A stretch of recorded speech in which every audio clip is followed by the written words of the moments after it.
bridge to recovery. Got a bridge open. As an important route into Sanibel Island reopens. Pivotal politics. You got to vote. Bringing more focus than usual on this year's midterm election. And the Heat trying to defend the home court to start a new season. He becomes so much These stories and more coming up on Newsbreak. Hello, South Florida. I'm Kenya Cardone. I'm Paloma Pimentel. Today is Thursday, October 20th, 2022. Live from the South Florida Media Network's Biscayne-based studios in North Miami, this is SFMN Newsbreak. The bridge is back. Residents of Sanibel Island getting back and forth freely for the first time since Hurricane Ian. This morning, residents are all smiles as they can finally enter Sanibel Island on wheels. Crews dedicated a total of 36,000 hours in over 15 days to patch up 5 different spots. Residents are surprised the bridge is cleaned up so soon after the devastation of Hurricane Ian. They did a tremendous job in a short period of time to make it look, very passable. No, it's Kenya. Although the bridge has shown great progress, there's a lot in need of restoration closer to shore. Sanibel residents say they maintain their faith that their paradise can be rebuilt. Early voting has started in several states ahead of the 22 midterm elections. Reporter Michelle Morris from our DC bureau has more on why this voting reason is pivotal.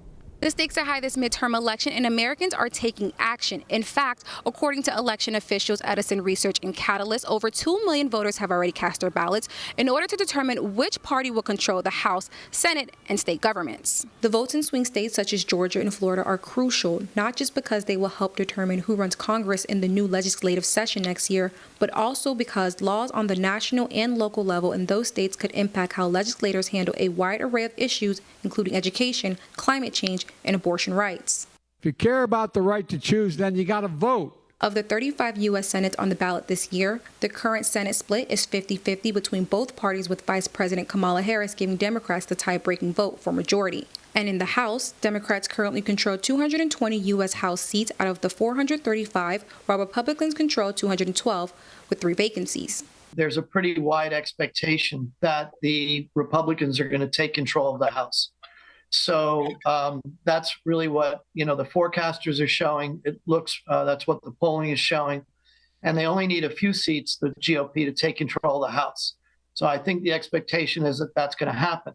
So then that puts all of the, a lot of focus on these Senate races, because we want to know, will the Democrats be able to hold the Senate, or will President Biden be looking at a Republican Congress, a Republican House, a Republican Senate? Early voting begins next week, Monday, October 24th, in most counties in Florida, including Broward, Miami-Dade, and Palm Beach County. In Washington, D.C., reporting for South Florida Media Network, Michelle Morris. Miami Dolphins quarterback Tua Tagovailoa shares the frightening details about the concussion earlier in the season. Tua was placed under concussion protocol after a game against the Cincinnati Bengals on September 29th, being his second bodily injury 5 days apart from each other. For the first time since the injury, Tagovailoa reveals he doesn't remember being carried off the field after his head hit the turf. The star QB is set to start in Game 7 on Sunday, and the Dolphins host the Pittsburgh Steelers for Sunday Night Football. Americans are hopeful this morning as President Joe Biden announces a new plan that should relieve the high cost of gas as we head into the holiday season. President Biden's Ready and Release plan, announced yesterday, will release an additional 15 million barrels of oil from the petroleum reserve. The president hopes this plan will encourage oil companies to lower the cost of gas at the pump. Why are celebs going bonkers over lattes created by a certain barista? Tilda Swinton couldn't stop photographing his latest coffee creation. The network's Catherine Miranda reports. When actress Tilda Swinton swooned over a latte and scurried to get her camera, you knew there had to be something special inside that cup. It was Tilda herself. Yeah, who doesn't want a latte with their face in it, Think of Brian Leonard as Toronto's latte artist to the stars. Oh my God. Oh my God. Oh my God. From Lily Tomlin to Josh Brolin. No way! To Olivia Colman. No way! To Seth Rogen. This is insane. He's leaving them speechless. Meryl Streep called me a genius, and it'll be on my tombstone probably. Hillary Clinton said it too. God, you're a genius! Barista Brian uses a bamboo stir stick to apply food coloring to the foam. He can crank out latte art in 2 to 4 minutes. Though many of his subjects, like Sydney Sweeney, don't want to drink the artwork. I can't ruin this! On the other hand, Tilda Swinton couldn't resist. And it's delicious. Sucking up her image. Like Carly Simon, Barista Brian had a dream. I had some dreams, they were clouds in my coffee. But he dreamed of foam in his coffee. You're so vain. You probably think this latte is about you. His dream of being paid to perform latte art at film festivals and events has come true. He paints everything from the Foam Elisa to Matt Damon to Tom Hanks. And he has a signature line for everyone who praises him. Thanks a latte.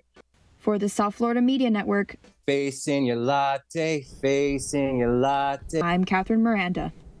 The Florida Panthers returned to FLA Live Arena for the first time since being bounced from last season's playoffs. That's still ahead, and so is this story. Defensively, we weren't making multiple efforts. The moment Heat fans wait all off-season for, the 2022-2023 NBA basketball season has begun. Newsbreak will be back in just 2 minutes.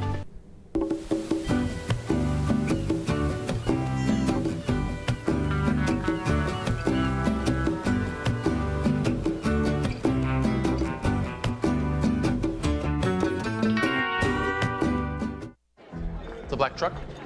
Hey, Christina from accounting. Yeah, hi. Hey, I used to date a girl named Christina.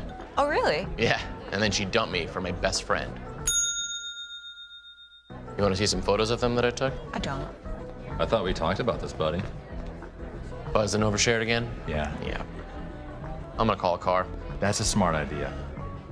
So yeah, I know, that's why I did it. Hey, you're gonna get back to the top of the mountain. Does that mean I'm gonna get back with Christina? No. Oh. No.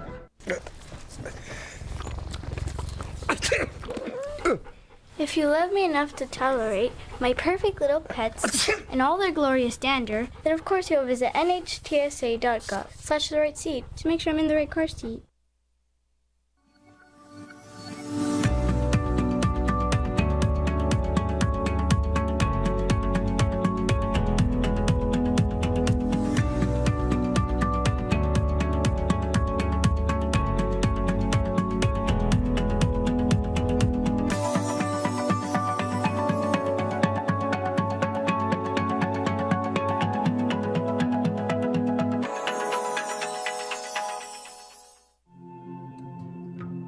When I was growing up, my mom was extremely tidy. We were trained to put things back where we got them from. One day, when I walked into my mom's house, I felt like I walked to someone else's house. There was stuff everywhere. And just growing up the way I grew up and to see this transition was very alarming. When Sean talked to me, it was a wake-up call, and that's when I went to the doctor.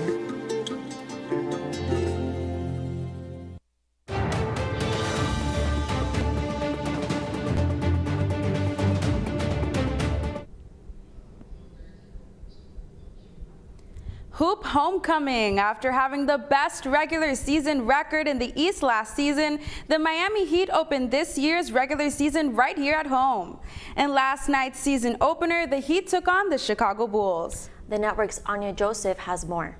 Ladies and gentlemen, the day has finally arrived. It's the season opener for the Miami Heat playing the Chicago Bulls. Both teams missing key players for the Bulls, Lonzo Ball and Zach LaVine, and the Heat missing Yurtseven and Oladipo. But that didn't stop the Bulls from getting that W to start their season.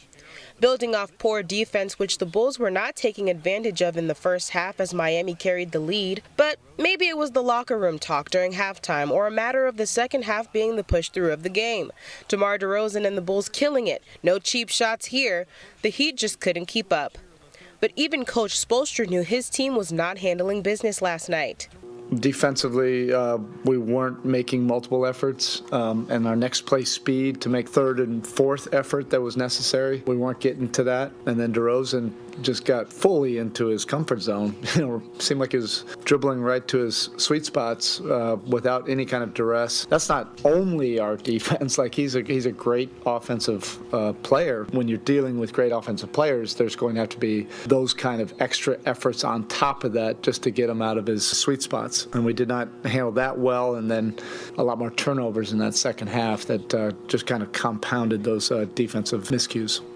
With 3 players, Butler, Hero, and Strus dropping 20 points plus, you would think the game was in the bag, but better luck next time. The Heat play the Eastern Conference champs, the Boston Celtics, this Friday at 7:30 at the FTX Arena. In the Control Center, this is Anya Joseph, keeping it real for the South Florida Media Network. Florida Panthers fans are slightly happier than Heat fans this morning after the team's first home game. The Cats played host to the Philadelphia Flyers at FLA Live Arena last night. Florida scored, first jumping out to the early lead, and by the end of the second period, Philadelphia had pulled even 2 goals apiece. The Cats outscored the Flyers in the final period to win the game 4-3. Cross-state rivals, the Tampa Bay Lightning, visit Sunrise tomorrow night. That's all the time we have for Newsbreak. I'm Paloma Pimentel. And I'm Kenya Cardone. Get more news anytime at sfmn.fiu.edu.